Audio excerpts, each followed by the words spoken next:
Selamat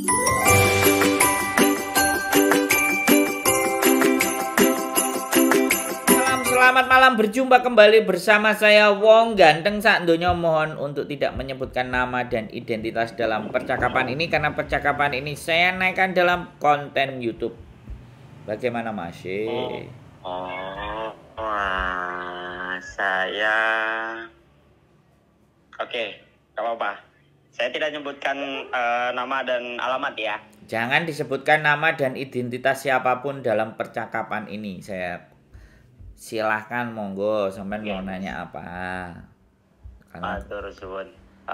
Saya minta waktunya sebentar Mas. Boleh. Mas, saya mau menanyakan. Sebenarnya ini agak sedikit privacy sih sebenarnya. Siap. Hanya saya pikir tadi tuh ini kan ceritanya ada saudara lah yang kerja di negara Hong Kong. Siap. Awalnya kan saudari ini jadi tenaga pembantu rumah tangga lah. Siap. Di sana. Singkat cerita setelah berjalan belum habis kontrak lah, sebelum selesai kontrak berapa bulan gitu, 6 apa 7 bulan gitu dia bekerja di rumah tangga. Terus dia memutuskan untuk keluar dari tempatnya itu, tempat dia kerja. Karena banyak karena mungkin kawan kali ya, ataupun gimana ceritanya dia memutuskan untuk cari kerja di luar lah. Singkat cerita dia kerja di luar, meninggalkan pekerjaan yang awalnya yang dari sini gitu kan. Dia keluar dari kerjaan tersebut kan berarti dalam kutip kosongan jadinya kan, dia kerja di luar. Kabur, ya. Betul. Terus? Terus dia ini dapat kerjaan di sebuah restoran lah, jadi bilang kayak gitu. Betul. Berjalan baik, terus beberapa bulan berjalan aman-aman saja, tidak ada masalah, dengan kerjanya pun tidak masalah. Singkat cerita dia ini ketangkep polisi lah gitu loh Mas. Siap. Nah, kami ini sebagai saudara di sini kan, karena jauh ya, bingung gitu loh Mas, mau harus kayak mana, karena tidak dapat kabar gitu kan. Dan dia sudah ditangkap polisi. Kami hanya dengar kabar berita dari kabar angin dari kawannya, sejawatnya yang ibaratnya dia kontak telepon tidak bisa lagi. Mereka pun kawan-kawannya yang di sana dia bilang nggak ada kontak lagi gitu kan. Udah ada 2 hari inilah gitu kan. Kami di sini ya jadi tambah bingung harus kemana geraknya gitu kan dalam kondisi seperti ini. Mohon bantu pencerahan gitu Mas, kalau siapa tahu ada solusi ataupun seperti apa gitu. Oke. Sudah cukup itu? Giliran saya yang ngomong? Ya, cukup itu sampai ini Mas. Oke. Jadi siap. Jadi gini. Untuk prosedur ketika mereka tertangkap di dalam penjara atau mengalami proses hukum karena overstay, kita bilangnya overstay, atau menyalahi administrasi izin tinggal karena izin tinggalnya dia di luar. Nah, pertanyaan saya, ketangkepnya itu pas waktu pulang apa pas waktu kerja? Karena ada 2 hal yang berbeda. Pas waktu kerja Mas. Oke, ketangkepnya pas memang waktu kerja, berarti itu kesalahannya double. Yang pertama menyalahi izin tinggal, yang kedua menyalahi visa, tidak punya visa tapi dia kerja. Ya, terus kabur dari majikan.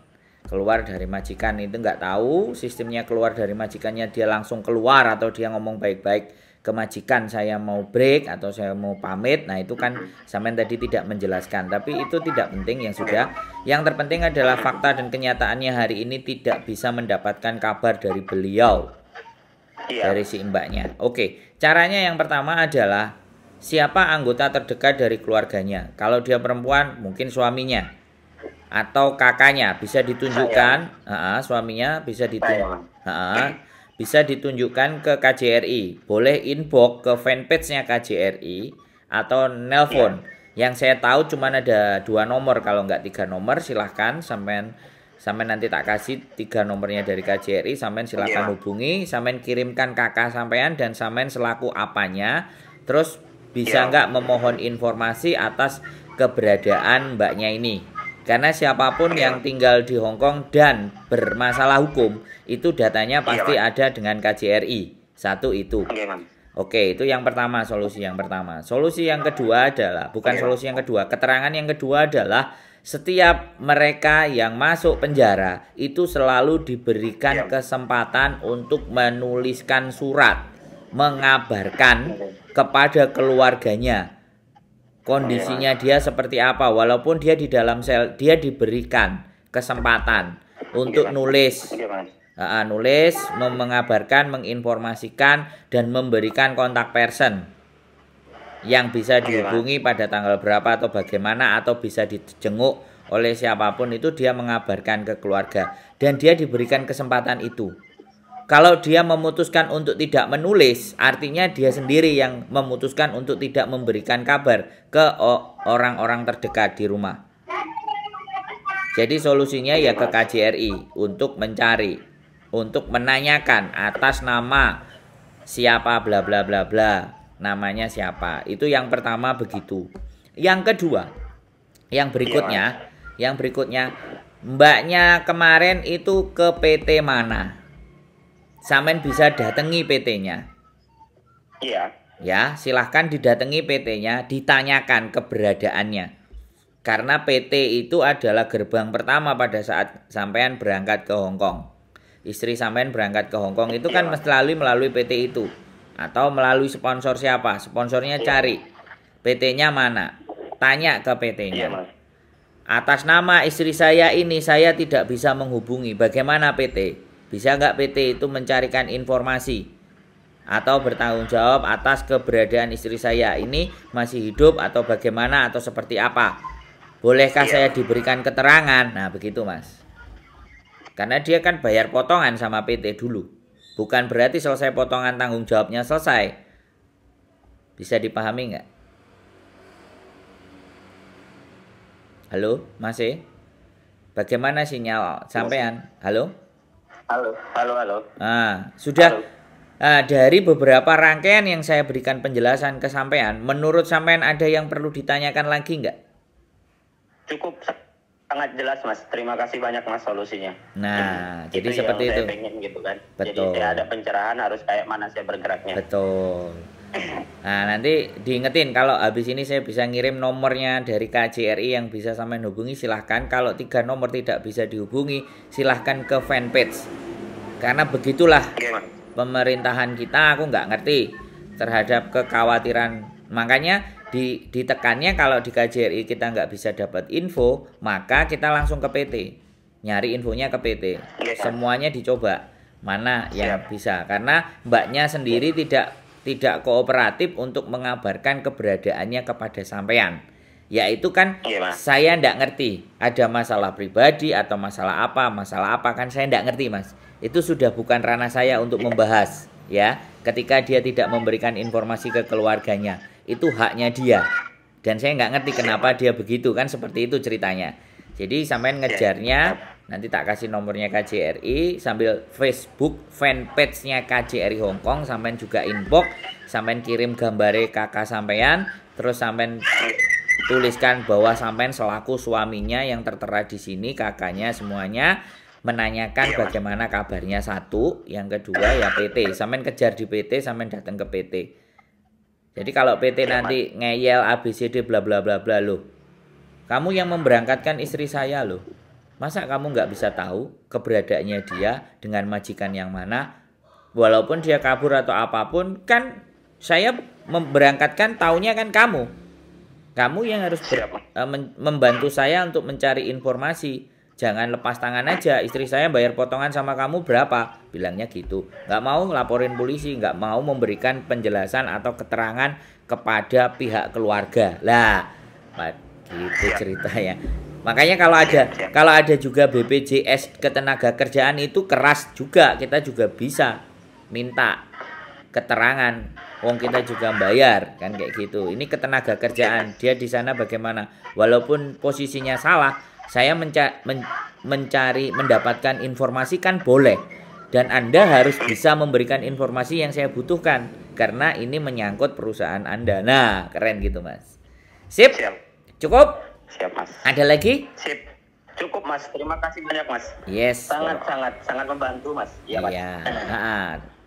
Saya boleh nanya nggak? Sampean dapat nomor saya dari mana?